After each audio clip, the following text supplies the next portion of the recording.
In January 1948, Georgia O'Keeffe, celebrated artist and wife of one of the godfathers of photography, Alfred Stieglitz, walked into Irving Penn's studio in New York.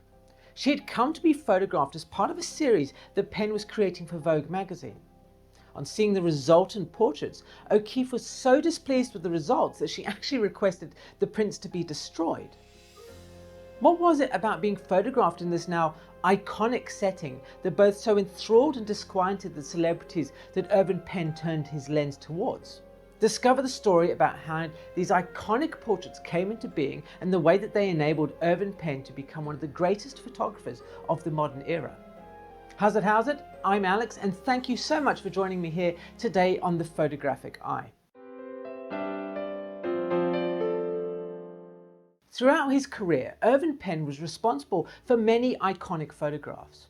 For almost 70 years, he turned his hand to many subjects: fashion photography, still life, and of course, portraiture.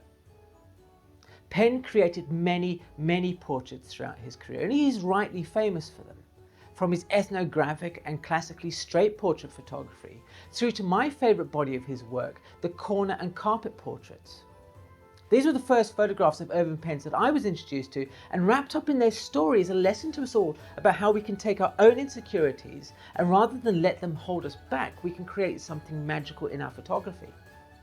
These iconic portraits of celebrities squeezed into these unforgiving and claustrophobic spaces, juxtaposed against a bare and quite clearly temporary set, or floating in space anchored only down by Penn's carpet, his constant photographic companion, would become a badge of success for many sitters, and for others like O'Keeffe, an uncomfortable revelation. But how did this bare and almost brutal style come into being in the first place? In 1946, Irving Penn was working at Vogue magazine and was asked by the art director Alexander Lieberman to create a series of portraits celebrating New York's cultural scene, which had recently been enriched by the artists and intellectuals who'd fled Europe during the Second World War. Previously, Penn's experience had been creating portraits on site where people lived and worked, but he found it uncomfortable to be working when so many variables were outside of his control. Lieberman was extremely supportive of Penn's career, which had begun under the mentorship of Alexei Brodovich, who would also go on to mentor Richard Avedon, who was a contemporary of Penn's. Lieberman was happy to give Penn a dedicated studio where Penn could work without distraction, build sets to his own specifications, and arrange sittings and prepare background information on his sitters prior to the shoots. Aside from the distinctive setting, something else that sets these portraits apart is the lighting. Penn said that he wanted only one light source, just like the sun, so he created a bank of lights in the studio to mimic daylight.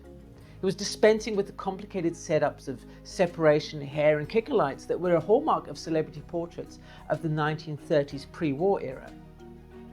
At this stage in his career, Penn was a relatively new photographer. He was quite inexperienced and slightly uncomfortable about photographing people. Having a system and a consistent look and feel to the photographs would help him create an area that he felt comfortable working in.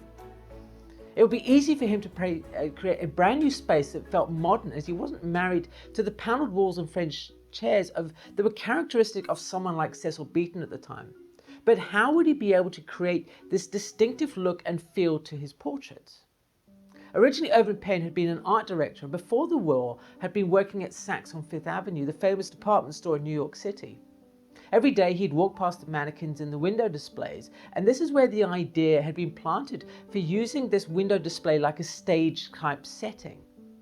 Penn had experimented with this idea for a spread in Vogue in 1947, and he'd created the look of these window displays, but instead of having the walls go straight back, he'd angled them slightly in to give a more pleasing feel within the magazine format. This uniform look and feel with the lighting was the embryo of the corner portrait look. Contributing to the whole vibe of the photographs was the fact that in addition to the walls stopping the eye from wandering out of the photograph, they helped to amplify the nature of the sitter, almost like a reflector behind a flashbulb, as Irving Penn put it. The result of this was to create an intense space that was both visually uncomfortable and disquieting, even without anybody inside it. This unusual setting totally threw the celebrities who came into his studio. Almost like naughty children, they were forced to stand in a corner, and it helped to put Penn on an even footing with them. And throughout the session, they would then be encouraged to improvise however they wished. The hope was that as they tried to accommodate their bodies and their egos in this space, that they would drop their guard and reveal their true nature. If you're enjoying this look at Irving Penn, please give the video a like, as it helps YouTube to know that you're enjoying it and to then help other people like yourself discover these fantastic images. At the end of the episode, I'm going to put a playlist up on the screen to other videos in this series showcasing more wonderful portrait photographers whom I just know you're going to be inspired by.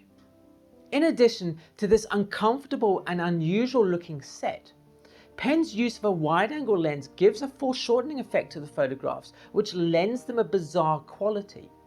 In his portrait of Joe Louis, the famous boxer, the shoulders and arms of this champion are rendered smaller than his feet, throwing off our expectations of what a study of a boxer should focus on. You can also see this at work in his portrait of Salvador Dali, the way that Dali's feet seem to wobble and melt almost, so befitting the look of a surrealist. Between the corner portraits and the carpet portraits were worked together in harmony. Penn was beginning to flex his muscles as a photographer and growing confidence behind the camera. But what happens when you have an ego the size of Marlene Dietrich walk into your studio? In his carefully controlled studio situations, Penn had grown increasingly comfortable with creating his portraits. He was enjoying the verbal joust with his sitters and the variety, the constant evolving challenge of meeting another different and illustrious person. He'd come to feel that both himself and the celebrities were in the same boat, and he was no longer feeling overawed by these larger-than-life personalities. So when Marlene Dietrich came to be photographed, she walked in and immediately told Penn just where to put the lights, how to compose the photograph, and how she was going to pose. "Now look," Penn said to her, "in this experience, you will be Dietrich and I will be the photographer." So apparently she wasn't really pleased with this response, but she went with it, and of course we ended up with this wonderful photograph. Much like Edward Steichen before him, when Steichen had photographed Garbo in a way that went against the grain, Penn was now totally in control of his sitters.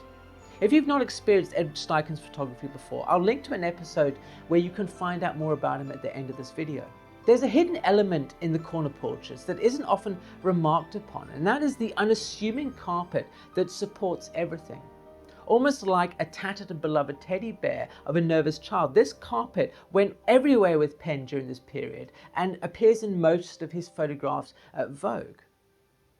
Much like the flats which helped to anchor the sitter and the photograph, this strip of carpet provided a focal point for the portraits that were created without the flats. It marks itself as a common thread between them, which creates a visual link and as a hallmark of a Penn image. These portraits, with their consistency and pared down sets, along with Irving Penn's insistence on highlighting the artificiality of the studio portrait with its cables and equipment on view, created a recognizable style and made Penn's name as a photographer. They may have caused some displeasure and unease amongst certain sitters, but their intention is to grab the viewer's gaze, and in this task they performed brilliantly. So much so that some 70 years after they were created, they still influence photographers and video directors today looking to create a disquiet in their images. Irving Penn would go on to have an exemplary career in photography, and his name is quite rightly up there with the legendary photographers. Part of the joy of photography is, of course, discovering work that you may not have seen before.